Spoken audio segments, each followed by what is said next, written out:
Mheshimiwa Spika, nakushukuru kwa kunipa nafasi ili nami siku ya leo niweze kumuuliza swali Mheshimiwa Waziri Mkuu. Mheshimiwa Waziri Mkuu, kwanza kwa mara nyingine naomba nikupongeze na kukupa pole kwa kazi nzuri na kubwa unayoifanya ndani ya taifa hili kupitia ziara unazozifanya. Na Mheshimiwa Waziri Mkuu, nikwambie tu kwamba wanajimbo la Segerea wanakusubiri kwa hamu uweze kuwafikia, kwa sababu wanaamini ukifika pale yako mambo ambayo yatabadilika. Mheshimiwa Waziri Mkuu, kwa mujibu wa katiba yetu, nchi yetu ni Jamhuri ya Muungano. Lakini Mheshimiwa Waziri Mkuu, yapo masuala ambayo sio ya kimuungano.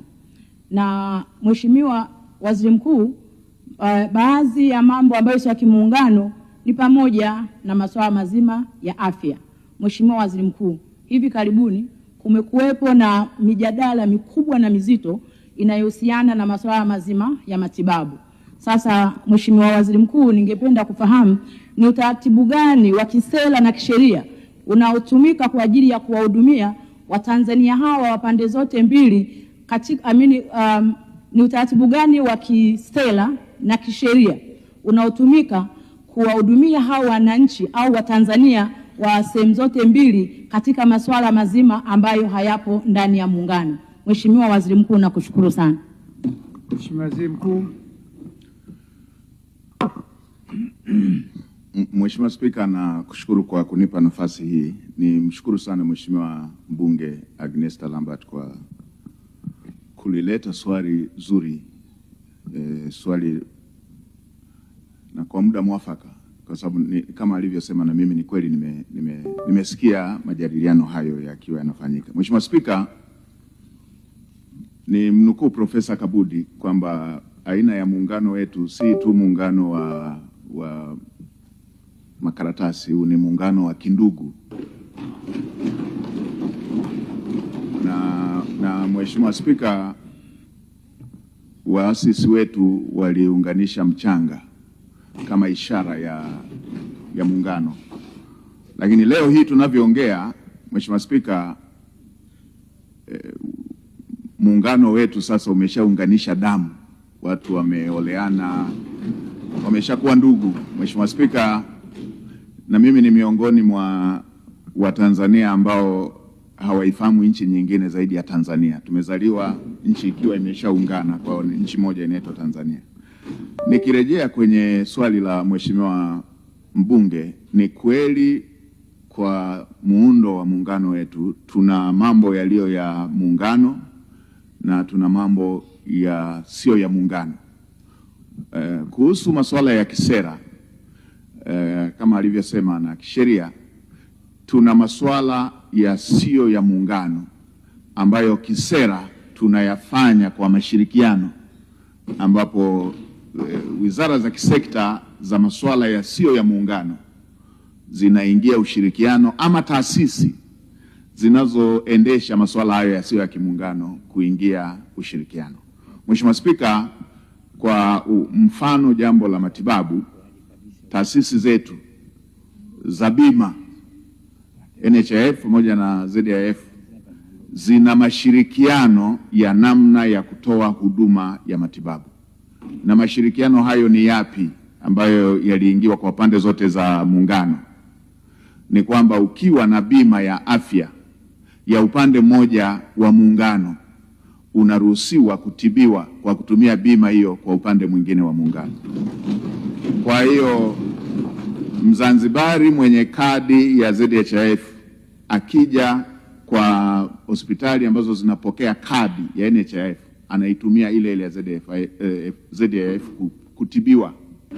Hivyo hivyo na mtu kutoka Tanzania bara akiwa na kadi ya NHIF anaenda kwa hospitali ambazo wanapokea kadi za ZHIF anapokelewa na anapata matibabu.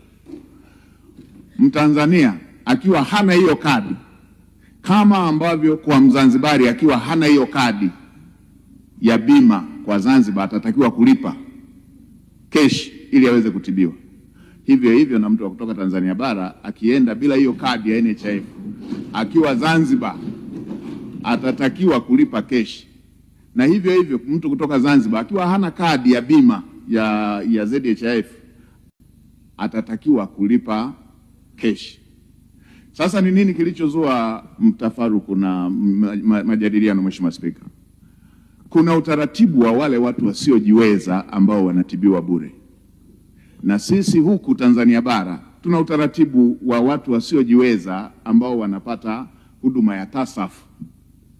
Mheshimiwa Spika, kama ilivyo kwa Tanzania bara, tuna matatizo ambayo kila wakati na ni mambo ya kila siku tunahangaika kuhusu masuala ya uraia. Tuna watu wa kutoka nchi jirani huku kwa ajili ya kimahusiano, ngoja nisitaje moja moja, lakini mnajua wanaokuja.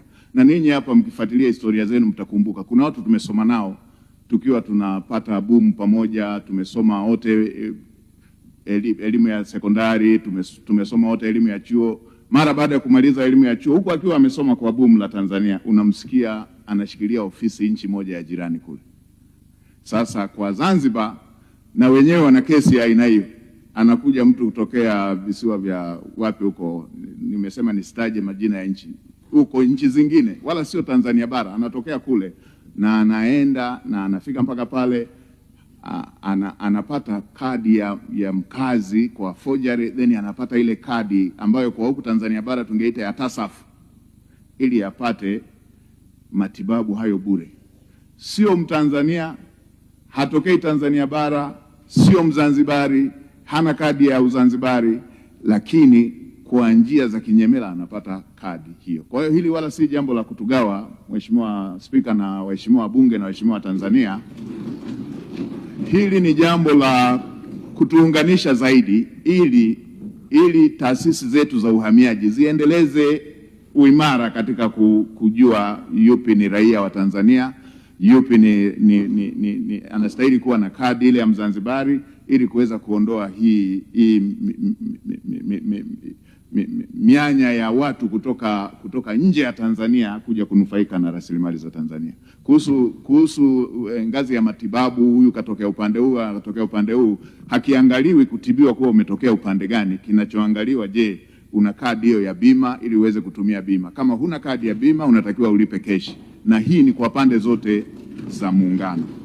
Mheshimiwa Spika na waheshimiwa wabunge, niwaombe wala tusipuuze kwamba ni kweli kuna mianya ya watu kutoka nje ya Tanzania wanaopenya na kutafuta kupata uraia kwa njia zisizo rasmi bila sifa, lakini pia kutaka kunufaika na rasilimali kwa namna zisizo rasmi. Hili si jambo la upande gani wa muungano, ni jambo la nchi yote, na hatuna tatizo la kimahusiano kuhusu masuala ya matumizi ya rasilimali wala masuala ya utoaji wa huduma. Na Mheshimiwa Spika, niweke kumbukumbu tu, kulikuwepo na kero nyingi tu kama waziri wa sekta ya muungano alivyosema. Hivi sasa zote zimeshatatuliwa zilizokuwa zinaitwa kero, na sasa hivi tunawasihi wa Tanzania waongelee zaidi masuala ya fursa, ili nchi hii kila Mtanzania aweze kunufaika na hatua hizo za maendeleo.